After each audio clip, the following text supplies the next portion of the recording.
Hi, advanced cellists. Today we're going to do something a little bit different. We're going to sort of do a virtual lesson. We kind of did a few of these in the beginning. I thought it would be easier for me to show you these two new concepts than for you to just read about and try and do on your own. Now, because I'm videotaping this myself, it's hard for me to move the camera to actually play the cello. So I'm just going to demonstrate it with the bow, and then maybe I'll show you on violin to see how it's supposed to sound, because it's just easier for me to play the violin. You'll be able to see more. So pause the video and go get your Essential Elements book.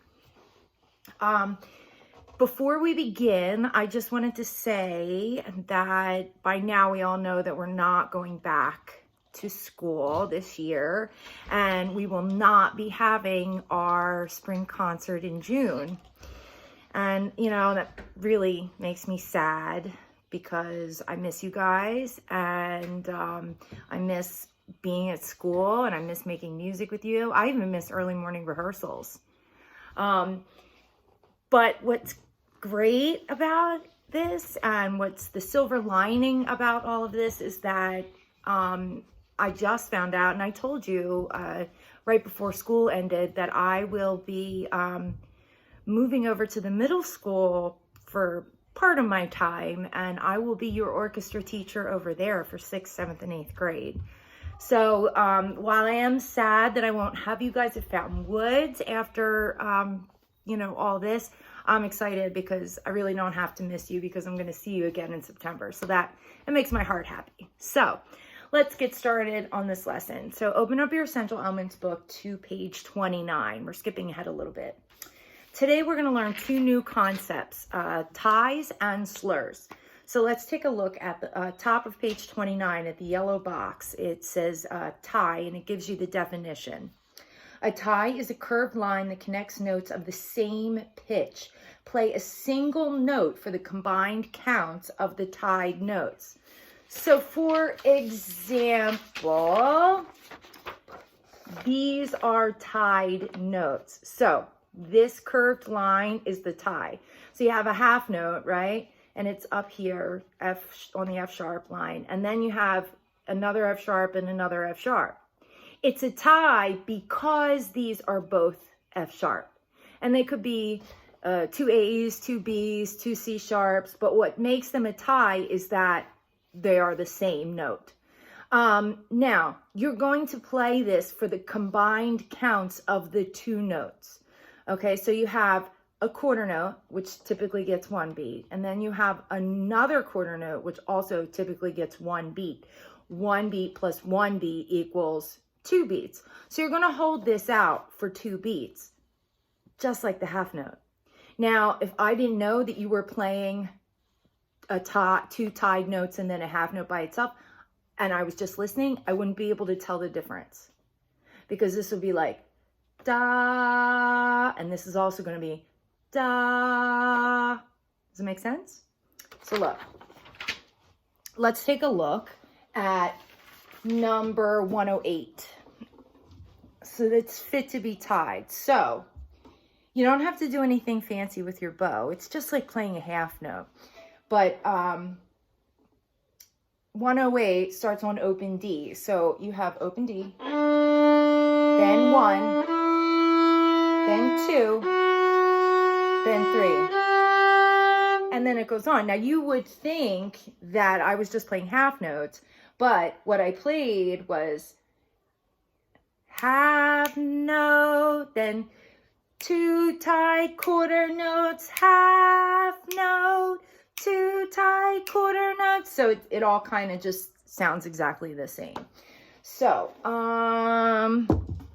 then let's look at slurs. But wait, first, let's play through number 108, fit to be tied. I'm going to use the piano. Might be easier. All right. If you want to join me, you can play along. Although if your cello is out of tune, it's not going to sound so great. But here we go. Number 108, fit to be tied, starts on open D. Ready? Here we go. Ready, open D. Then 1,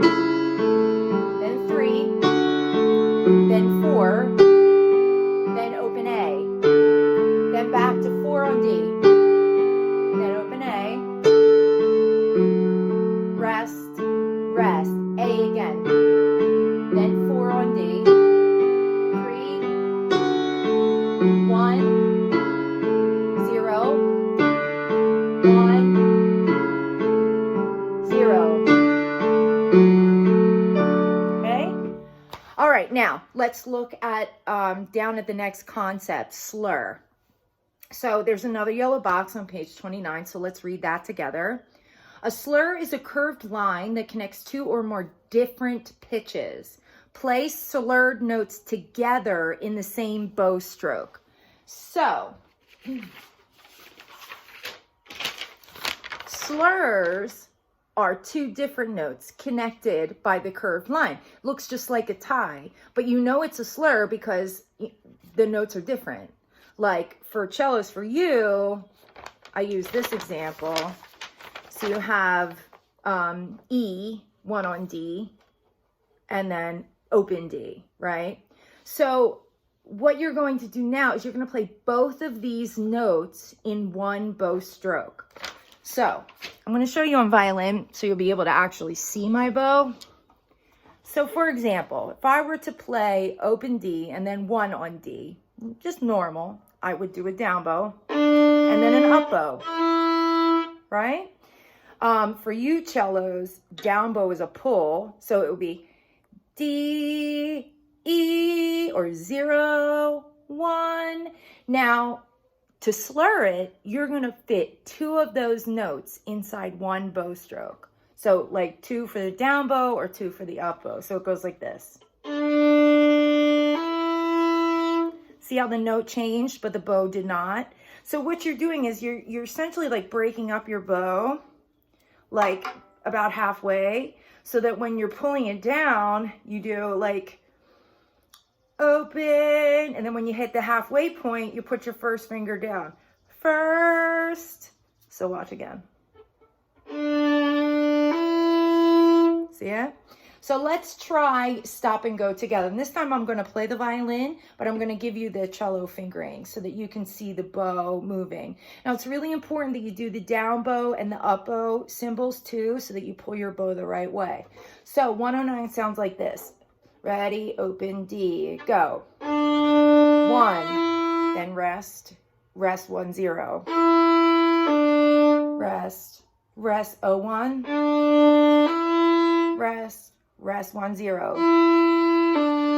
Rest, rest. Now open 1. 1, open.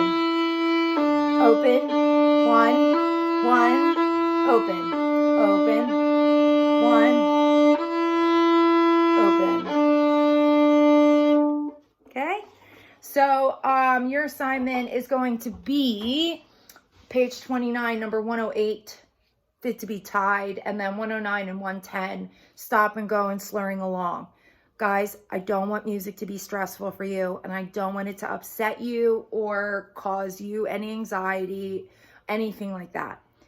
If you are struggling, reach out to me. I want to help you. I'm here for you, okay? And when you're done with this, there's nothing to turn in. However, I want you to you don't have to send me a video unless you want to. I love them. I think they're wonderful and they bring me so much joy. But you don't have to send a video. Just practice it. And then once you're done practicing it, you can go on the assignment in the Google Classroom and either click turn in, which I think is great because then helps me keep track of who did it and who didn't. And then you can click on the work completion form as well, which is linked below the assignment. If you have any questions at all, please feel free to let me know. I'm here for you, okay? Bye, guys. Have a great week.